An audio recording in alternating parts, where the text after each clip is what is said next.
Գյուղոլորտում վերջին շրջանում ակտիվացած հիմնական խոսակցությունը ոչ թե բերքի ծավալին է, այլ գներին է առնչվում։ Ֆերմերները նշում են, որ վերջին ամիսներին գյուղատնտեսության համար անհրաժեշտ գրեթե բոլոր միջոցները սերմացուից մինչև վառելիք ու պարարտանյութ զգալիորեն թանկացել են, ինչի հետևանքով արտադրությունը դարձել է ավելի ռիսկային եւ քիչ կանխատեսելի։ Կարտոֆիլի տնգանյութը Եվրոպայից գալիս հասնում է Հայաստան 1300-ից 1400 եվրո։ 1000 եվրո չեն հասնում, 800 եվրո է եղել։ Գյուղոլորտի փորձագետները փաստում են ստեղծված իրավիճակը պայմանավորված է մի շարք գործոններով, միջազգային շուկաների տատանումներից մինչև ներմուծման հետ կապված ծախսերի աճ։ Ֆերմերների համար սակայն ամենամեծ ու ամենալուրջ խնդիրը մնում է այն, որ ծախսերի աճը չի համընկնում արտադրանքի իրացման գների հետ։ Ստեղծվել է մի իրավիճակ, երբ ինքնարժեքը բարձրանում է ավելի արագ, քան գյուղմթերքի վաճառքի գինը։ Սա ուղղակի ճնշում է փոքր ու միջին ֆերմերներին, նշում են գյուղոլորտի մասնագետները։ Պետությունն իր հերթին փորձում է մեղմել իրավիճակը,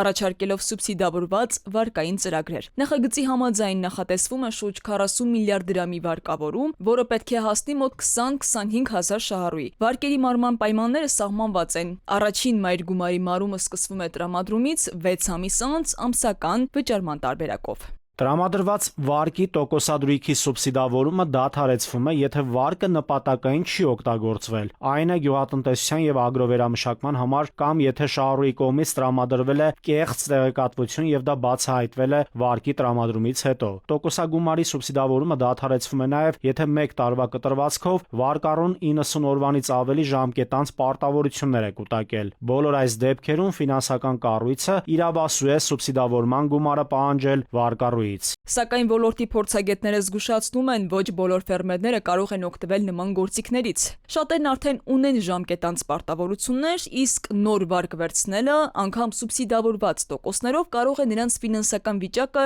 էլ ավելի ծանրաբեռնել։ Ֆերմերների համար վարկը լուծում է միայն այն դեպքում, երբ նա ունի կայուն եկամուտ, հակառակ դեպքում այն դառնում է նոր պարտքի շղթա, ընդգծում են մասնագետները։ Մարդիկի վիճակի չեն հիմնականում մարդը վարկ վերցնելու բոլորը հիմնականում ժամկետանց կամ սեր ցուցակում են, ազնվորեն պետք է տանեն կամ մի ժամկետանց վարկ հակեն, կամ էլ որ արդեն եկնելու է ժամկետան ու որի որ տոկոսը բարձր է։ Իշխաններ ուզում է թղթի վրա բերեն, թե չգիտեմ իրանք գյուղատնտեսության մեջ ինչ են անելու։ Ֆինանսական խնդիրներից բացի գյուղատնտեսները բարձրացնում են նաև բնական ռիսկերի հարցը։ Կարկուտի կամ բնական այլ աղետների դեպքում գյուղացիները հաճախ չունեն ապահովագրական պայմանագրեր, ինչի հետևանքով վնասներն ամբողջությամբ մնում են իրենց վրա։ Այս պայմաններում գյուղոլորտում հիմնական հարցը մնում է նույնը՝ ինչպես ապահովել կայունություն, երբ թե ծախսերը, թե ռիսկերն աճում են, իսկ եկամուտները ոչ։ Ֆերմերները սպասում են ոչ թե բարկային աջակցությունների, այլ նաև երկարաժամկետ լուծումների,